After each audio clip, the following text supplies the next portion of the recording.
हर हर महादेव की आई देखियो आई भगवान जाग गेलखिन आई बुझ गेलखिन दुख आइयो कल के पानी नहीं अबै छलैया ठीक से बड़ा त्राहिमाम जका बुझाई छलैया समूचा देश बरसै छै लेकिन मिथिला के किछु क्षेत्र जे छै से बुझियो कि अकाल जका एकदम आभास होइ छलै मन दुखी रहै छलै एना नहाइत वीडियो कहियो नहीं बनेने छलहुँ हैं मन दुखी रहते तो वीडियो खुशी से की बनते लेकिन आई भोला बाबा के कृपा से भगवान के कृपा से दुख बुझलखिन कि सौंसे हम दै छियै आ मिथिला के एगो तरसेने छियै से ठीक बात नहीं बुझाइया हुनकर मन डोलन आई देखियो संतुष्टिजनक वर्षा भ रहल छै मिथिला में लगभग 1 घंटा के आसपास से बरस रहल छै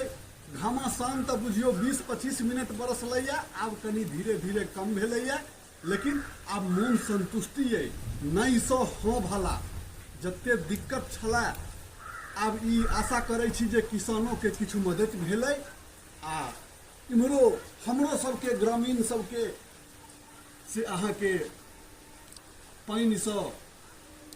दिक्कत जे छै पानी के कल में पानी नहीं अबै छलैया त्राहिमाम जका बुझाई छलैया कि एहि साल केना बीततै तऽ आब कनी कम जरूर हेतै आ जँ आइ बरसलैया तऽ भगवान जरूर दया करथिन मिथिला के तेजथिन तऽ नहि ने यौ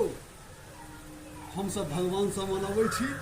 कि सब गोटे प्रसन्न रहू कुशल रहू लहलहाइत रहू हे भगवान जकरा जन्म देलियै या ओकरा कनिक जीवन जीवऽ दियौ आनंद लेवऽ दियौ जीवन के हम ललित नारायण झा हरिहरपुरिया तो ई वीडियो अहाँ सबके केहन लागि रहला जरूर छै कि अहूँ सबके मिजाज कनी मस्त भ जात देख कऽ कि मिथिला बरस रहल छै तो जय मिथिला जय मैथिली जय भारत माता जय भोला बाबा।